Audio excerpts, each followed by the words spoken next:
You rolling? I'm rolling. Okay, good. Come closer, I won't hurt you. Okay, Fred. I'll hold you to that. Alrighty. Hi, I'm Reggie, and I'm here with one of my favorite friends here from many, many years, Fred Broski, and this is part of the Blackberry Council Legacy, and you're going to be learning quite a bit from this gentleman here. As a matter of fact, I'll let him lead into some of the things that he's already done in life, so that we'll tease you a little bit, as we used to say in the industry. Well, I started off in radio, worked radio, and then I worked in television. I was working for Channel 9, and I always wanted to work in the movies. And lo and behold, I get a call from the United Motion Pictures Association. They said, Fred, we don't want to put you in the movies, but we'd like for you to work with us on our convention. Okay, so and that convention was? The convention was Showarama. It was back in sometime in the early 70s now. I'm an old guy now. This was well over 40 years ago, but to the best of my recollection, it was right in the early 70s. And the United Motion Picture Association said that we're going to bring literally dozens and dozens and dozens of vendors into the Kansas City area. We're going to be in a big hotel. We're going to have a lot of workshops through the week. We'd like to have you MC them, and then also MC the main banquet. And the main banquet is when we bring some real top-of-the-line Broadway movie stars. I mean, big movie stars like Paul Newman and Jack Lemmon and Anne Margaret, people like this. And we're going to bring them to Kansas City. I was born and raised in Kansas City, and when you talk about bringing big-time movie stars to our city, it makes me feel proud, and I felt I better be a part of this. And maybe by emceeing this, I might even get a part in the movies. Well, you know, what's interesting is that Fred and I both have been in the industry for quite a while, and we won't say how long, but over 50 plus years, so we do know a little bit about this subject. But at the time that Fred is mentioning about Showarama, I was also president of the International Alliance of Theatrical Stage Employees and Moving Picture Machine Operators of the United States and Canada Projections Union. There was a black projections union and there was a white projections union, and I had worked in both. But we also handled a lot of the videos and film that a lot of these movie stars were involved in that Fred was emceeing. Right. When we went through the vendors during the week, they were selling popcorn machines, and they were selling ticket information. They were selling candy bar displays and things like that. And then they also had this big banquet. That's when the projectionists got involved. We had this huge ballroom, maybe 1,000, 1,200 people there. And then we would cue these films, and Reggie, man on the spot, would roll the film, and it wasn't tape then, it was film.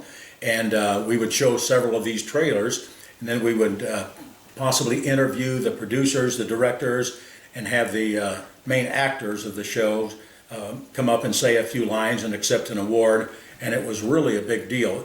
We had movie people from all around the country there. We had a lot of Hollywood producers, and we had a lot of theater owners from all parts of the country, not just the Midwest. It was really a big, big deal. It was fun to be a part of it.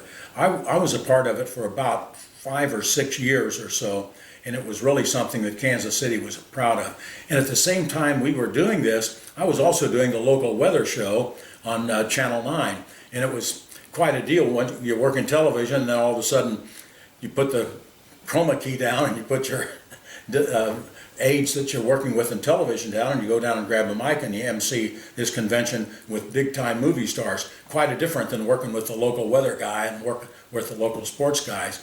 But it was really a lot of fun, and it was a top-line convention, and I wish we could have it back. Well, and also we're going to show you a few of the pictures that Fred has from the press kits from that time. So stay tuned. We'll be right back and show you those pictures.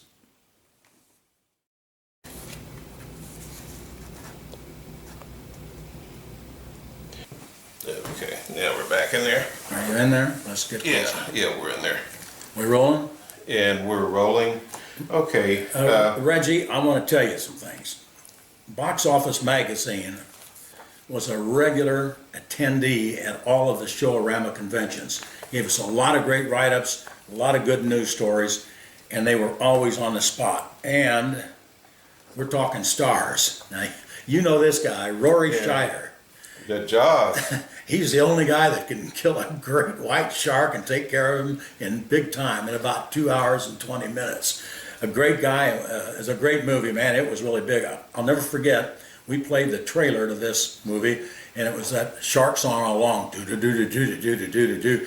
Lights were out and everything, and that shark was swimming through the water, and we had this huge crowd out there.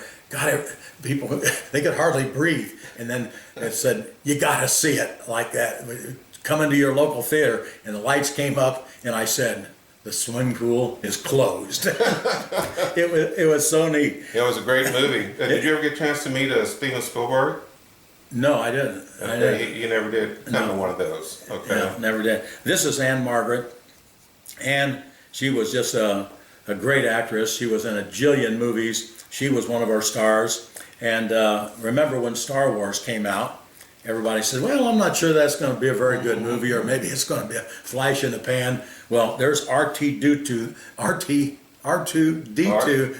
the very first one, and I was trying to communicate with him for a couple hours, and we were on different wavelengths. He spoke Gallic and I spoke Polish, so that didn't work. And here is one of the most beautiful stars of all time. This is Farrah Fawcett. I remember her. And she was one of the most beautiful women I'd ever seen. She was just she had it all put together. She had the talent, she had the look, she had the charm, the personality. She just had the whole package, the whole 9 yards, and that's the reason she was in so many different movies and so many different TV shows. And then also at the ending of her life with the cancer, that documentary that was done on her, and then the strength and the courage that she showed I thought was just very, very iconic, and very well. For that particular incident, she held in there as a very strong lady. Right, absolutely. And I want to show you one more. The one and only John Travolta. And we talked a little bit when we emceed these grand banquets. The star of the show, like John Travolta, would sit here and had the dais here in the podium, and I'd sit just a few feet away. So we got to do a little small talk once in a while. We never got to be close friends, but it was fun talking to the stars, finding out a little bit about them. One thing I learned, the biggest stars are usually the nicest people. Just a great guy. Only one bad thing about Travolta, he never taught me how to dance. He didn't get that Polish rhythm in there, huh?